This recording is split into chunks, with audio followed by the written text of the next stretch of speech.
turn your curiosity camera or lens, turn it inwards first. Because we can't be outwardly curious unless we're like looking at ourselves inside. Not in a like self-centered way, really. Because how many times have we tried to be curious about somebody else, but our cups are not filled, then we like do it in a certain way. We almost pigeonhole them, right? The curiosity has some biases, so we can only see them in a certain way. Versus when we are curious about ourselves, like, I'm getting riled up. How come I don't care about this? Why am I riled up? How come I don't feel comfortable about this topic? And noticing, questions naturally come up. We're naturally curious. But I think is it turning it inward or outward? Welcome to Unpack Culture Chronicles. I'm your host, Danielle Marshall, and today I'm excited to be joined by Nancy Lee, a coach, speaker, and trainer who helps leaders and teams build the tools they need to navigate challenges, strengthen collaboration, and reach their goals. Nancy is deeply curious about what fosters connection, flow, and teamwork, and just as importantly, what gets in the way, especially within organizational and group dynamics. Through her work, she helps people reconnect with themselves and with each other in ways that create new possibilities and lasting progress. I'm excited to dive into this conversation with her today. Welcome to the show, Nancy. Thank you, Danielle. I'm excited to be here. Wonderful. I'm glad to have you here today. Nancy, I'd love for you just maybe to tell us a little bit about yourself to kick us off and a little bit more about your work. Sure. So for your listeners who are curious where I'm physically at, I'm actually based in Philadelphia, Pennsylvania. But originally I was actually born and raised in Brooklyn, New York. And actually we were chit-chatting that my family, my parents actually visiting me right now from Brooklyn. And in terms of my work, I love working with leaders in the organization across the board. I love doing the one-on-one coaching because it could be very profound and also tailored to what their needs are in the moment, right? What they're experiencing. And let's face it, change is not easy, whether we're facing it or wanting to change ourselves. And we need the time and space to do so, right? And there's a lot of trust and maybe even intimacy in a sense. Not your therapist, but we do get deep. I'm sure you could feel the same too, Danielle. But then upon the change of the leader who has quite an impact on organization, how do we get the rest of the team or the organization to rally? Because they're used to a certain way of working, maybe even a certain type of work to be done.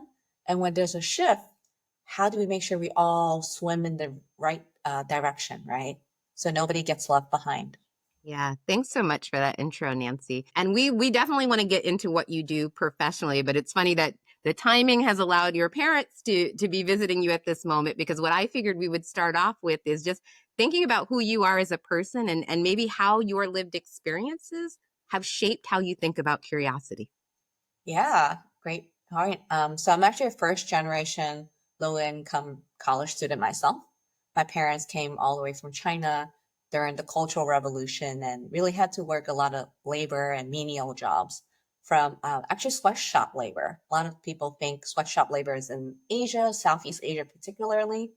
Actually, in the 80s and 90s, and even now, there are sweatshops in New York City and also in the US. And so my mom was a sweatshop laborer. And then my dad was a chef in a Chinese kitchen, and he also drove. He was a driver, delivering the seafood that goes to Japanese restaurants. So that was my background. So when you talk about curiosity, one of the things that helped me actually be more curious, but also at the same time held me back from being curious, is actually just living in two worlds situation, right? So I live in this Chinese cultural heritage where there's a lot of the language, right? Expectations, roles and responsibilities that are shaped a certain way. But then I was also raised in, once I got to school, a very Americanized culture where we learn to speak English. There's certain types of pop culture that my parents would never get exposure to because to this day, they speak very little to no English. And I've been their translator, even from a young age. Mm-hmm. So I think sometimes I want to be so curious. I want to absorb both things, both sides, but sometimes it's also overwhelming because it can be contradictory, right? In Asian culture, there's pay respect to your elders. There's a certain level of hierarchy. While American culture is all about like freedom of speech, right? We have all this potential. Let's break down these barriers and get to be our best selves. So you can imagine as a child, I was very confused. Sure. Yeah, so it sounds like you've been living in a space of polarities most of your life, right? Where you have two very distinct cultures that might be at times at odds with one another. And I'm curious to that end, as you think about that world and that dynamic that you've had to navigate, like what were the skills or the tools you called on to even manage that for yourself? Yeah. And I also want to clarify it's not just me. I think a lot of people live in these in between spaces, right?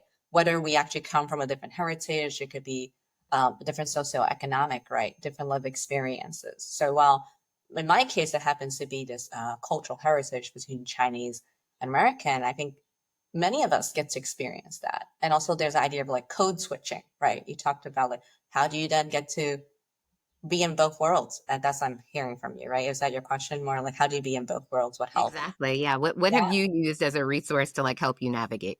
So I think first thing is just observation and listening. Because as you imagine, like I didn't speak a lick of English because I spoke Cantonese as my mother tongue. Going to school was quite a shock, or even going to the corporate world, which my parents have never been in, or even college. So the first thing I think many people coming in who don't have the same lived experience is to listen and observe first.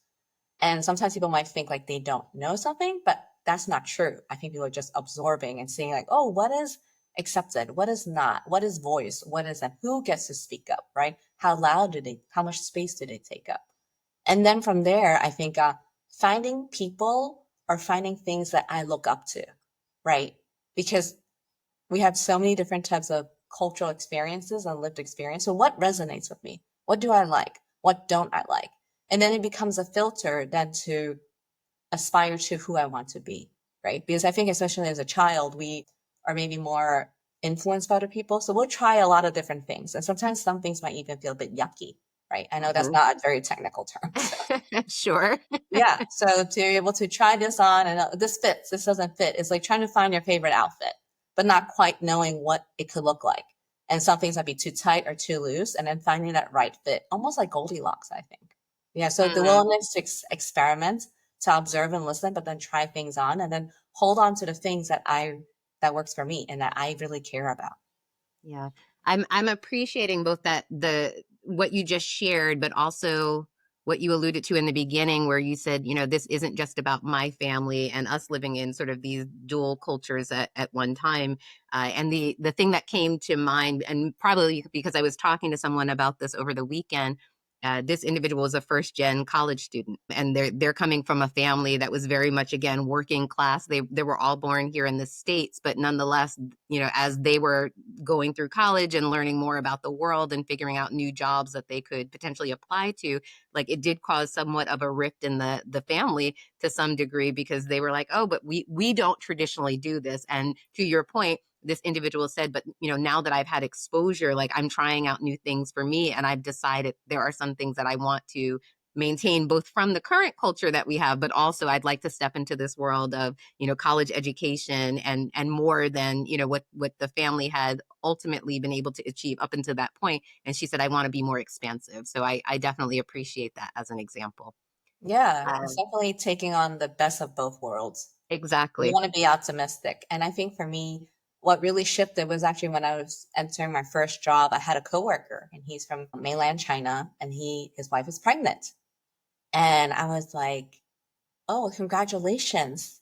And this is so exciting. I was still like in my 20s. He was like, yeah, I want my kid to be somewhat like you, not me specifically, people like me who are just first generation low income. And I was like, why? He's like, you get to pick the best from both worlds, right? Mm. And that really shifted my perspective of like who I was because at first I felt like I didn't belong, but then I was like, oh yeah, I do get to pick, right? I get to decide what to keep and what to drop off. Yeah.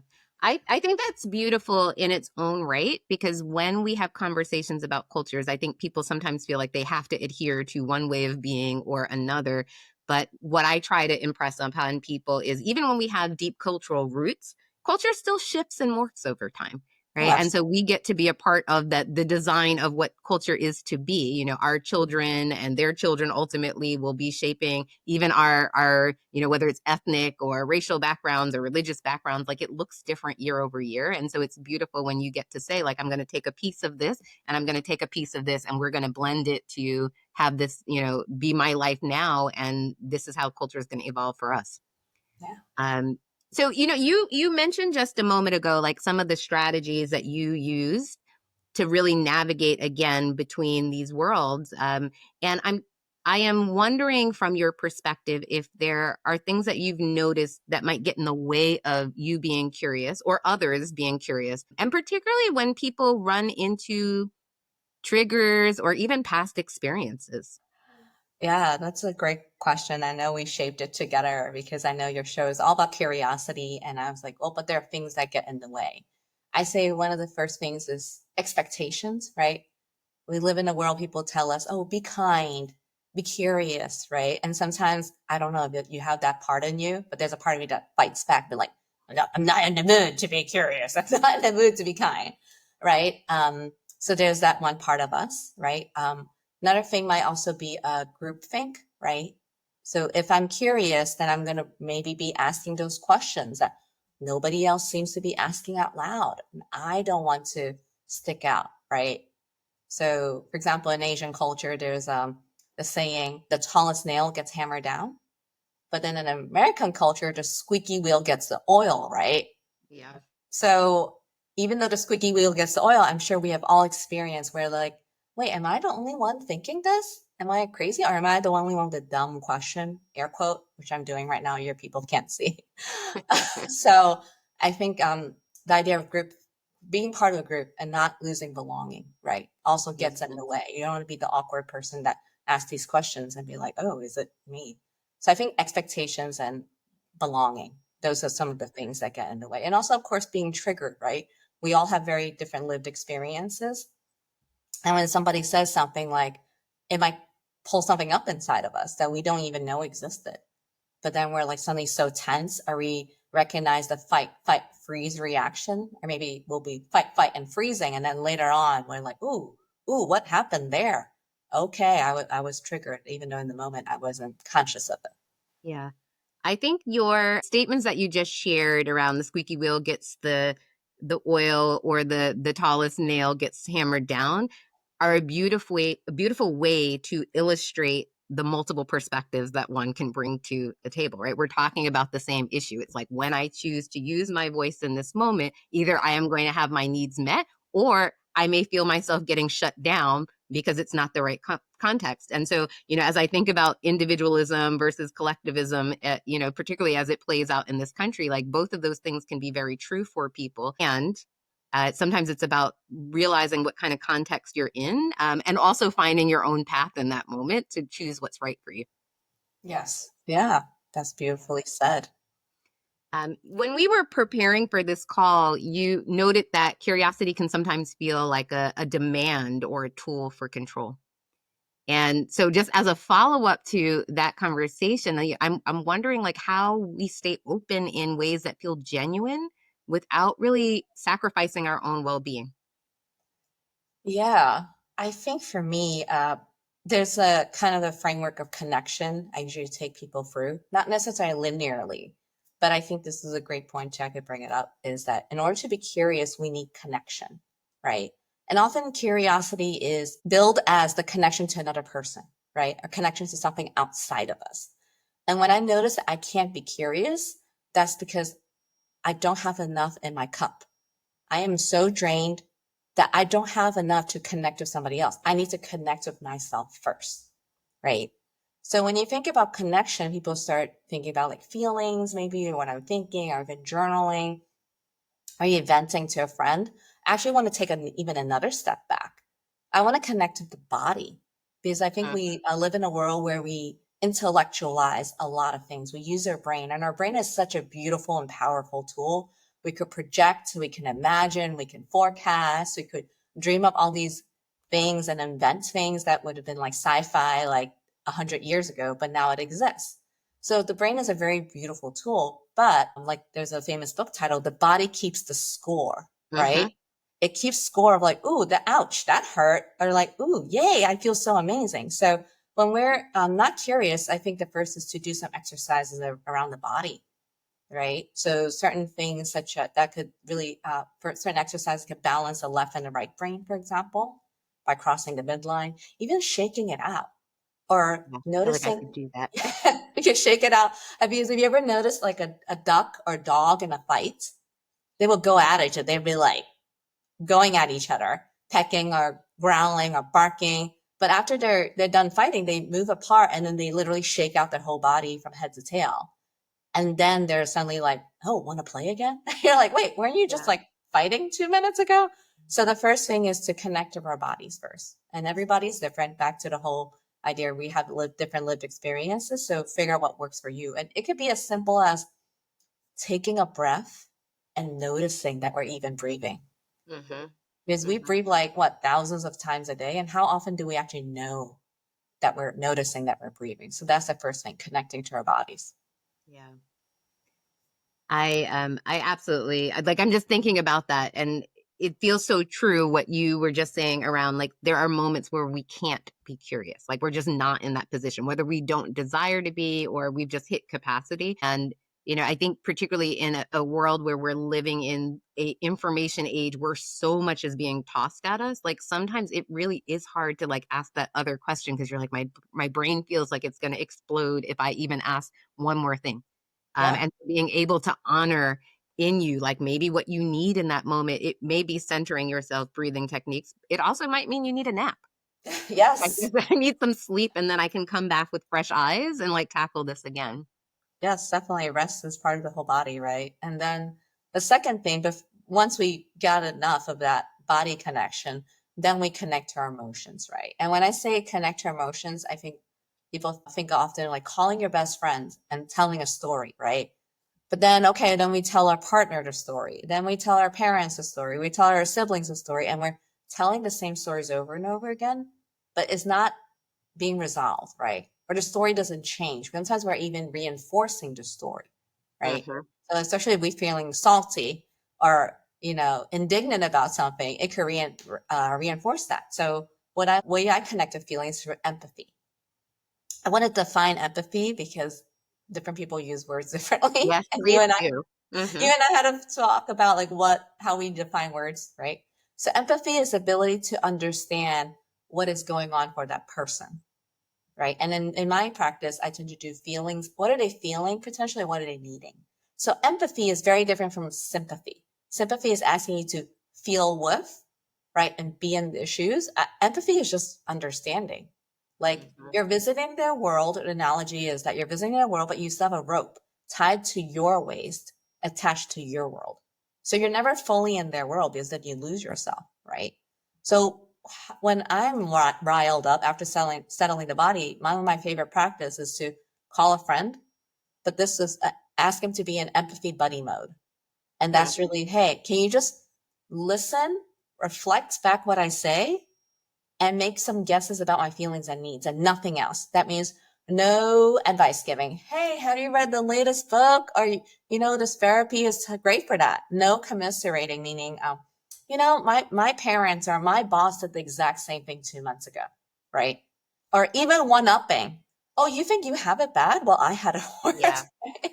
I don't know how if you have ever run into those situations, but at first it seems helpful. But then what happened is that we say, hey, we need some space and we got this mic. Can you listen to me? And when they do any of those things, which is advice giving, commiserating, one upping, they're actually taking the mic and then the spotlight goes to them. Right now, we're just saying, I want to hold this mic. Can you listen and Yeah. ask questions about my feelings and needs? And that's it. That's all you need to Yeah. do. I love that as an activity. I have not practiced that one before, but I could see that being really powerful. And I'm wondering even if you would like give us maybe an example. So for instance, if I just listen to you Yeah. and the story that you told, I'm walking away after listening saying like, wow, it sounds like maybe what you need is, maybe it is that you just need a listening ear. You may need reassurance in this moment. Yeah. You need someone to make sure that they're taking care of you. Like, what's your next step after the person like kind of shares back their experience? They've asked you these questions about what's going on for you. Yeah. So for me, it's not just like right away. It's like almost like peeling back the onion, right? Sure. And of the layers. And then I noticed a spaciousness open up.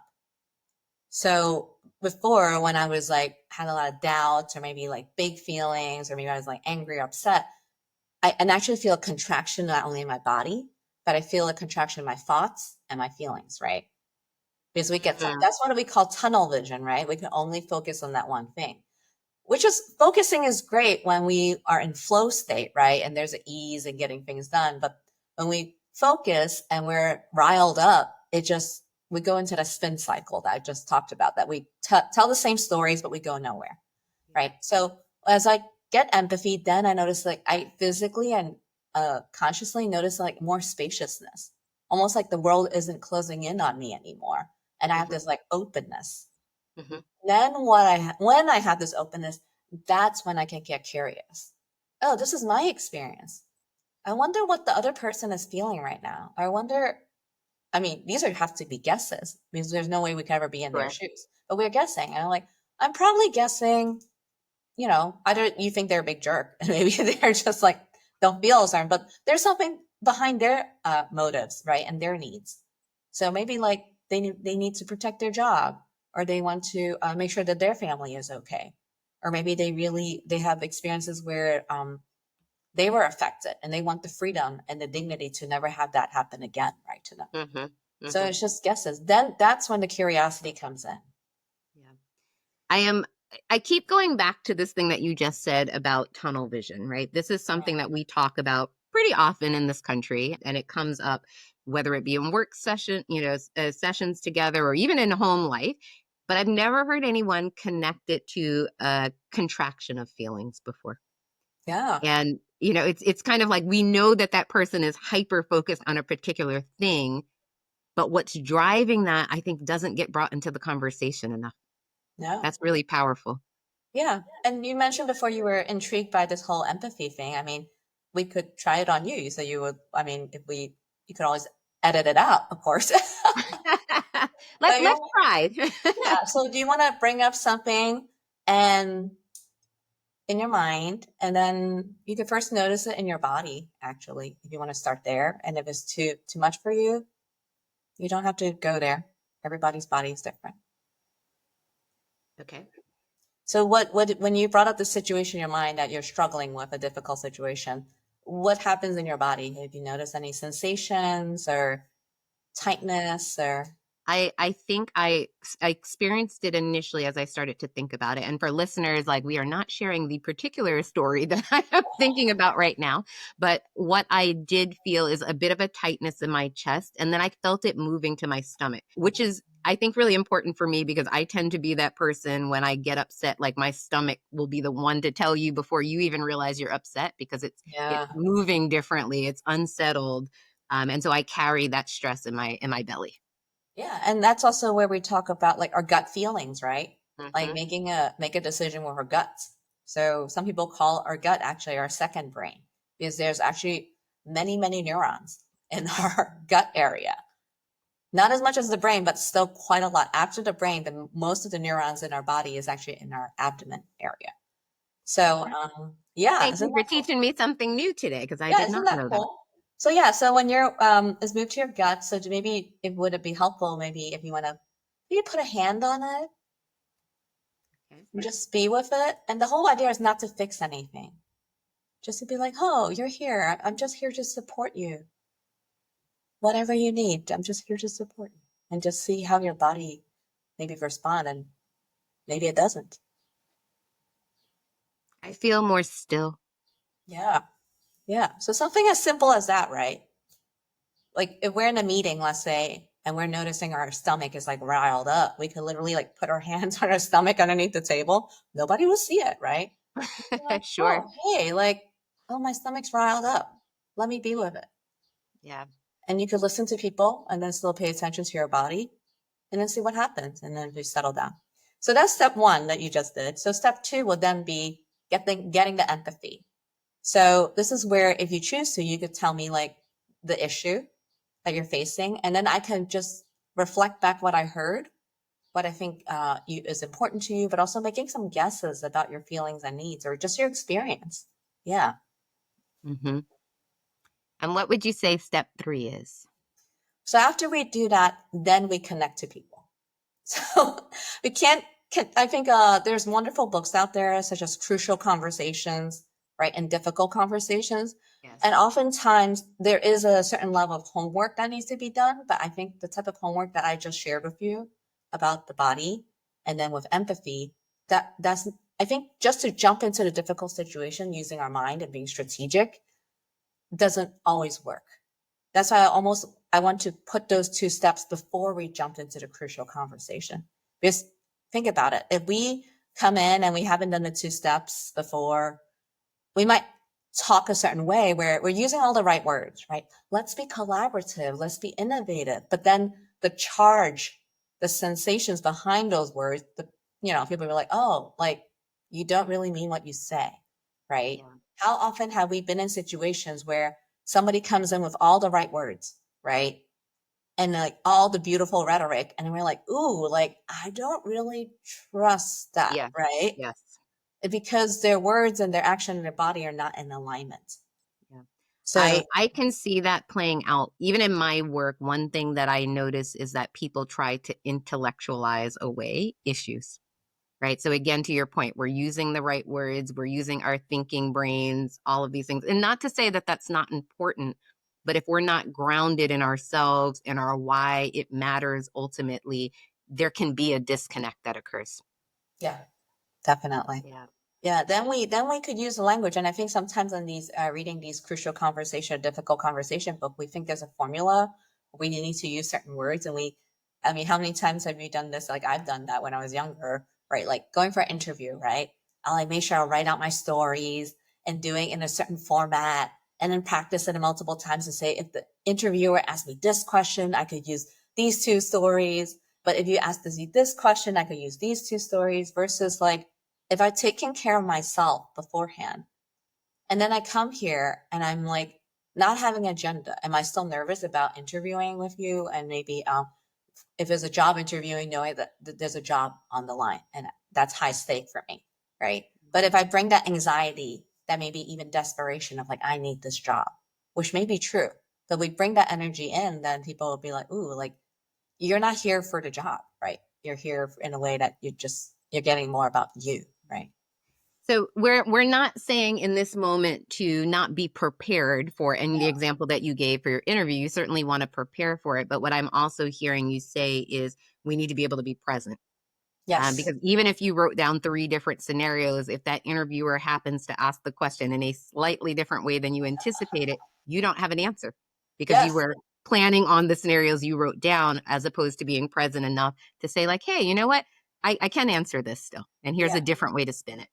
Yes. Yes. And it's not spinning it to like make it like snarky or manipulative. It's Sure. just like this is where how I could be like a best showcase my gifts and skills and experience, right? Yeah. You're asking me in the context of this, but if it's okay, actually let me change the context a bit to make it to make sure that my skills are really relevant for this role or for this Absolutely. organization. And when I say spin, I don't necessarily mean in a negative way. I talk to a lot of nonprofit audiences on a regular basis, and to me, it's much the same as marketing, right? You have to know who is on the receiving end of your message and how they will best receive it, how you have to sort of articulate your story in a way that's going to be impactful. And so to me, that is the spin in this moment. But I do understand how that can land on people differently depending on how they hear that word. Yeah. Yeah. Um, And I think in order to do that, like you said, like it's the curiosity factor, the ability to walk in somebody's shoes, right? But in order to want to even walk in their shoes versus saying I would never want to walk in their shoes, like they're taking down the wrong path or I don't like their shoes, right? We need to then take a step back and nourish ourselves, fill our own cup, right? Absolutely. So let me pivot a little bit here because I wanted to ask you this question about what happens when we're told that we need to be more in a listening posture. Mm. Right? So if we're just told to listen more, that can occasionally create an imbalance. Like how do we engage with curiosity without reinforcing unequal expectations? Yeah. And that's a question I brought up, I think, when we were preparing, because I think a lot of times that women tend to listen more and just for cultural training, right? And then men tend to talk more. So in this case, I only listen until I feel riled up. So I could tell you this, like I had a networking call with someone and that person is really into AI, right? and just went on and on about AI. And I did my reflective listening. I could see why they were so excited about it. But I noticed at that point, like at least like 10, 15 minutes passed. And I was like, okay, supposedly this is like, not that I'm like going to time you, but supposedly this is a 45 minutes to an hour call. So I think there hasn't been, have you ever been like a kid at a playground and you're playing catch, right? Sure. And so if you throw the ball to me, the whole idea is I have to catch it and then throw the ball to you. But if you're doing all the talking, you're just constantly throwing balls at me. I can't catch them and then I can't throw some back to you. So that's what it felt like to me. Sometimes when we're like, oh, just listen, at the point when we feel like, whoa, this person is just throwing dodgeballs at me and I don't want to do this anymore. So at one point, what I did was then say, hey, like I could tell that you're very passionate and you could talk about this forever and AI is your area of expertise. But I'm also curious to know if you want to learn about me and what I do. So Mhm. that then shifted the dynamics. The person paused and then say, yeah, like what do you do? Yeah. And I started sharing. And then at one point I shared just a little bit of me. They asked, have you heard of Eckhart Tolle? I said, yes, of course. The book, The Power of Now, changed my life. And the Yeah. person said, you remind me of Eckhart Tolle. There's something about you. And I was like, whoa, this person just put me and Eckhart Tolle in the same sentence. That is like my life is complete at some point, right? But that wouldn't have happened if I noticed the agitation in me, right? Noticing like I was like looking at the time, like keeping count. Whenever I notice I'm keeping count, I know I'm not listening Yeah. or that I'm counting how many words is coming out that person's mouth, how many minutes, or how it feels uneven, right? Hmm. Hmm. And at that point, I know I'm already done. So Yeah. that's when then I say, hey, I hear what you're talking about. Do you want to hear about me, Cal? Yeah. Let me take this example that you gave a little bit bigger because I Yeah. just last week had a conversation with a client who had said that they were frustrated. They're sitting in a lot of team meetings and it's across departments. And so they have some people, whether it be HR or finance, that are having these deep conversations, and this individual is sitting more on, like, let's say, the program side of things. And they can't really connect why it's important for them to be in this meeting, because to the point that you were making, these other departments are just like, here are all the things that we're doing, right? So they're talking at them, they're not really Yes. included. What would you say to someone who finds themselves, because I know this individual is not by themselves in this, like I have also sat in meetings where it felt like I was being talked at as opposed to included, Yeah. but what would you say to them if they're feeling riled up in their own bodies in that moment? First is that to notice the riling up, right?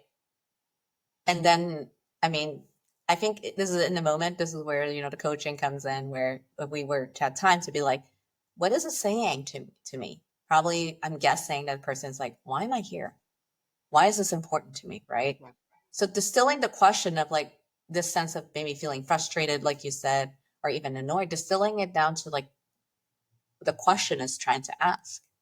And then at one point, I don't know, maybe in a greater, if that person feels comfortable asking in a greater group context, or maybe finding allies within the group to ask those questions, because I do believe honesty is the best policy. Hey, like we're here to talk about all these things, but why is my group invited here? Hmm. What is the purpose? Can you help me connect what you're saying to why my group is needed so it can make sure that we can meet your needs? Or maybe you don't even need my group at all, actually. Right. So I think there's like honesty, because I think, like you said, like in a lot of team meetings, we want all hands on deck, right? We want representation from every single group. So it ties back to what's the purpose? Why are we doing this? And if Hmm. you don't have a clear purpose, which is the anchor, then people are going to get floaty, right? They just float around getting lost. So I'm going to then ask you, do you have a perceived sense of the person who was at that meeting, that if the meetings were called, was it anchored in purpose?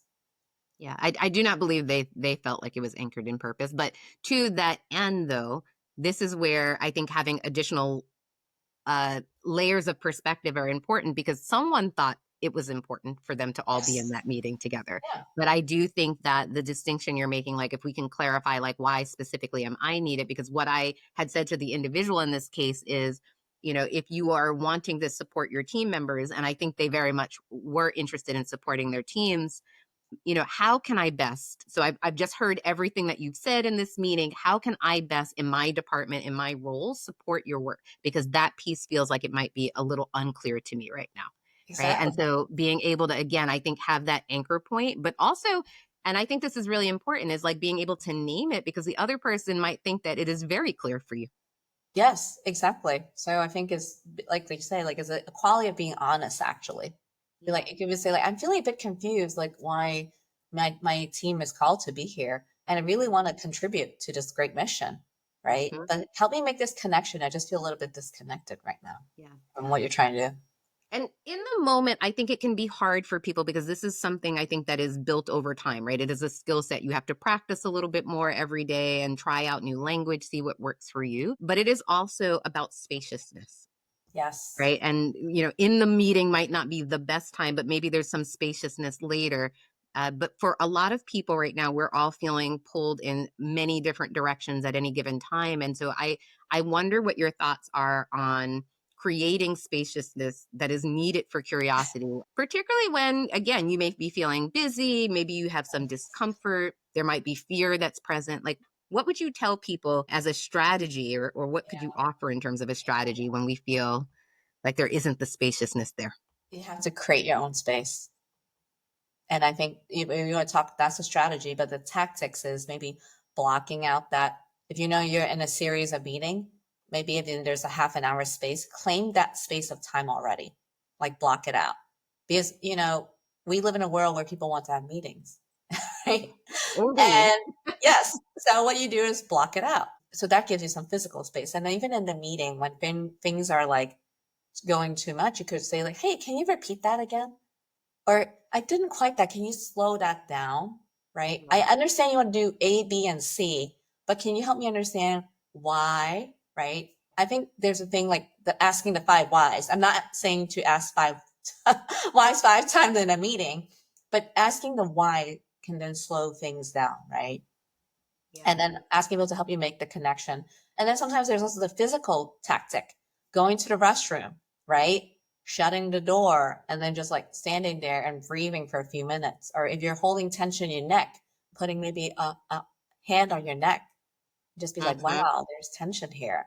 Not trying to fix, because we're not trying to bring that fixing energy, because that's always like more tension, actually. Fixing energy brings more tension, just being there. So I think we had to create the space, or we tell people like, I have office hours as these days to these time, and then you stick by it. Yeah. Like, you want to have an open door policy, but only at these days and times, unless it's an emergency, right? So we get to create the spaciousness and the agreements, right? And people be like, it's not really working out. Okay, let's have more agreements, because agreements are different from rules, right? Hmm. Rules you can't change, but agreements you can, because it's not meeting needs or they are meeting needs. Yeah. I love that because as you were sharing that, I was just thinking how much I love intentional spaciousness creation, if you will. Yeah. And I was sort of reflecting back on early in the pandemic, while we were all home, I was engaged in this process of like, I want to learn as much as I possibly can about, any topic out there. I was doing a deep dive. And one day I looked up and I realized, I was like, wow, you are spending so much time learning, but you have no idea how at this point to apply it. Yeah. And Yeah. I had to pause myself in that moment. And, so my curiosity was about the topics, right? So it might have been, I want to do more around coaching, or because I was focused on racial equity a lot, I want to know more about our historical context in this country. I had specific things, but I'm like, but now what do you do with that information? Yes. So you create the space to I hold that. did. Yeah. Yeah. And that's when I could see the application. It was just sticking differently, right? Because it wasn't just that I picked up a book or I listened to a podcast, but it was like based on the fact that I have now intaken this knowledge. What are my next steps to either use it, come back to it later? Like I needed something there to guide my path, if you will. Yeah. It's almost like hearing is that you were eating such delicious things in terms of your mind consuming all this material. And at one point, even if we eat the most delicious meal, even as a buffet, a 5-star Michelin buffet, at one point we get full. So Yes, notice when we're full and be like, ooh, let me stop eating for a while absolutely. and let me digest, right? And so you needed that space. So that's awesome.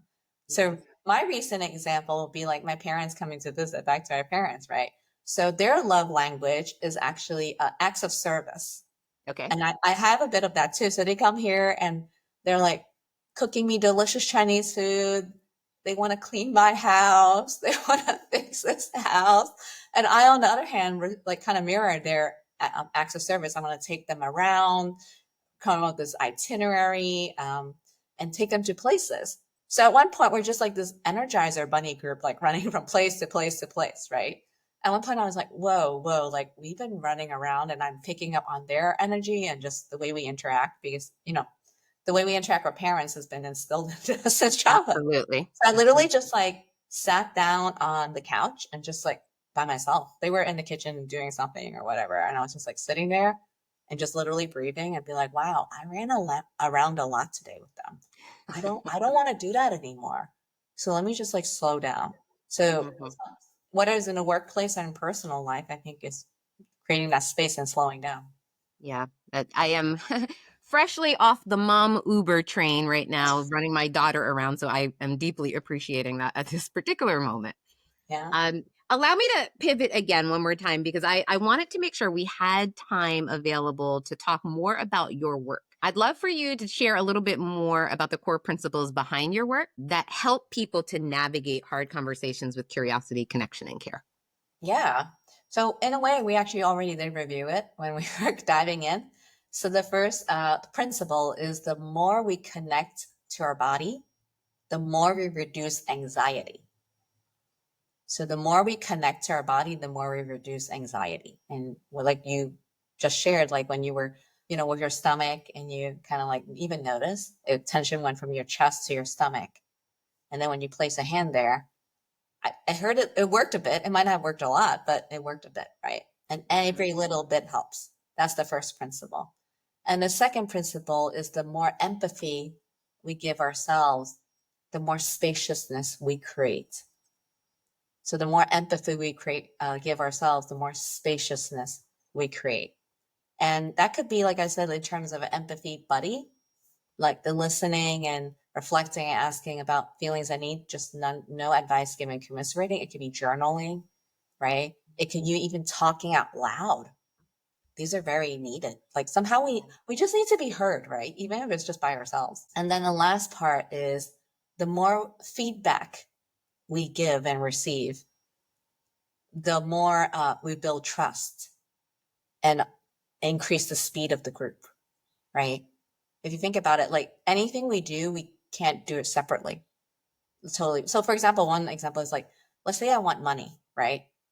Even money is relational because unless I'm going to own a money printing machine and move to an island and print all my dollar bills or yuans or yens or whatever, euros, like the money has to come from someone, right? Someone saying, oh, I want Nancy to be my coach.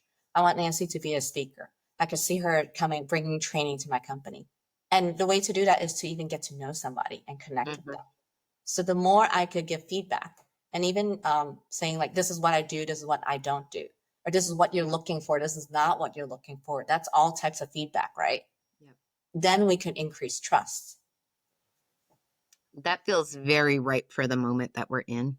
Again, like as people are pulling to different polar opposites on various topics in our world, the way forward really is to be able to be in community, understand that we are interconnected, and again ultimately build that trust. It is very difficult, and I agree with you, to do any work and to be successful when we're trying to go it alone. Yeah. And also, I think back to your point, you brought up the world and people being polarized. The thing is that people are clashing over strategies, right? Like my way or the highway, this way is the best. And I know I'm broadly oversimplifying it, so please don't like skewer me for this. But Sure. if you look underneath, I think the needs are similar, right? Like let's say Americans, we all want some sort of safety and security, right? We want care. Hmm. We want a roof over our heads and food on our table. We want companionship and partnership and friendship, right? And also maybe dignity and choice and freedom. But the way that we choose how to get there, that's a strategy. And I think when we put needs on the table, that's what creates connection. Mhm. Because when you tell me a story that you're doing this for because of your need for safety, I'll be like, oh yeah, me too. I have a need for safety, but you're coming in from a different angle. But ultimately, we have the same need. Yeah. I often say something very similar. We've used different language in this case, but it's understanding what that core need, the core value is at the center of the conversation. Because again, different strategies, and I actually welcome all types of strategies to the table because, I may have one or two strategies I think are going to work, but the more people we get involved, if you each add one, two strategies before you look up, we have a plethora to choose from.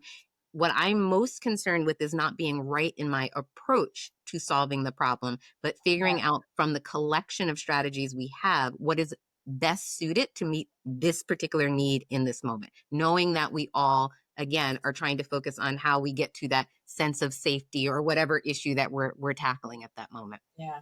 So your sense of openness again is curiosity, right? And then we can't be curious if we're like tight and tunnel vision, like we Yeah. talked about.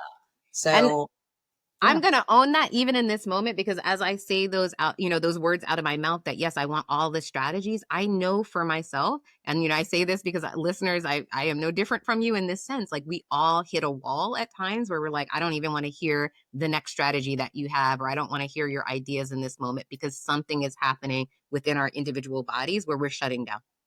yeah. I mean, well, your cup is empty. You're running on fumes at that point.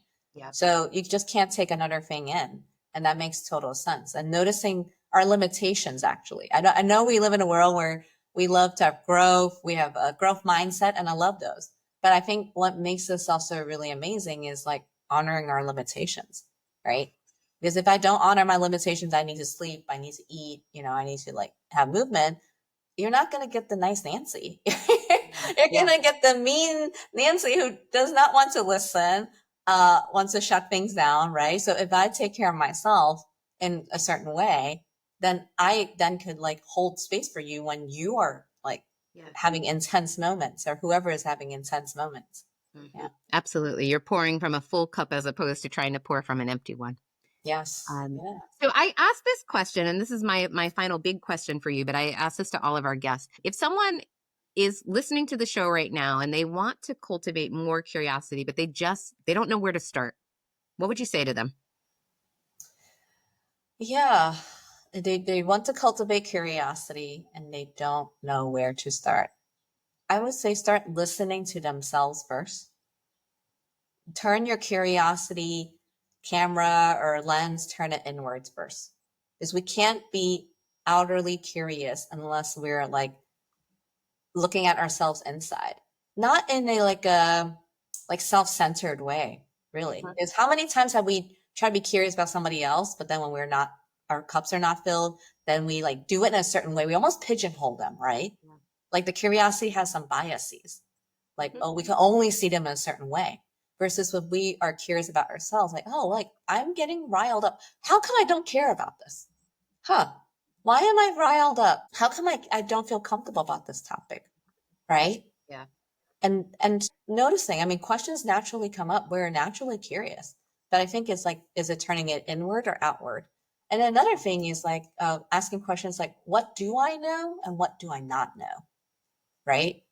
So have you heard of the Johari window, where it's like a matrix, a 2 by 2 matrix, the classic ones.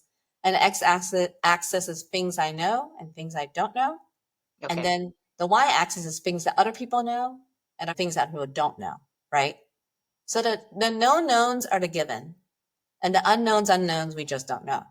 Sure. But where the things that either I know and you don't know, or you know and I don't know, those are our respective blind spots.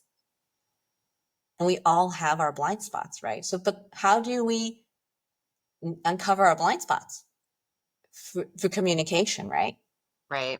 And feedback. And I also want to first acknowledge that sometimes feedback has been done actually unskillfully or even harmfully sometimes, right? I want to fully acknowledge that because I know Absolutely. some of your listeners might have pushback and be like, oh, I did the feedback sandwich or I received the feedback sandwich and it sucked, right? So So how do we do it in a way that actually works for everyone, both the giver and the receiver?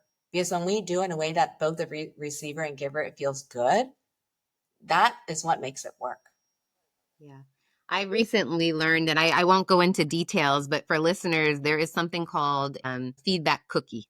And so I Mhm. encourage you, there's some graphics that live online to just Google feedback cookie because there are lots of different ways to give feedback. And to the point that you just made, sometimes we have to find the way that aligns for each of the people in that situation so that we're not just trying to give a blanket feedback sandwich as an example, right? That is one strategy, but there are many more.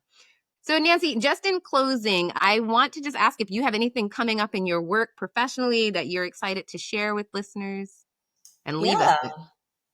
with. So if you're actually in the Philadelphia area in person, I actually do a monthly gathering called the Moon Night Gathering. It's for women with big feelings, and it's to be howl and moving and doing things together almost under an almost full moon. It's on a Saturday of every month, uh, and just to be seen and heard without that advice giving, and also move and make loud noises. When was the last time we howled? Like probably as a little kid, I'm guessing. Like we haven't howled. Strangely enough, because I have a puppy, it was very recently that I howled. Oh, you howled for But your for puppy? Yeah, most people, I would say the answer is probably it's been a while. yeah.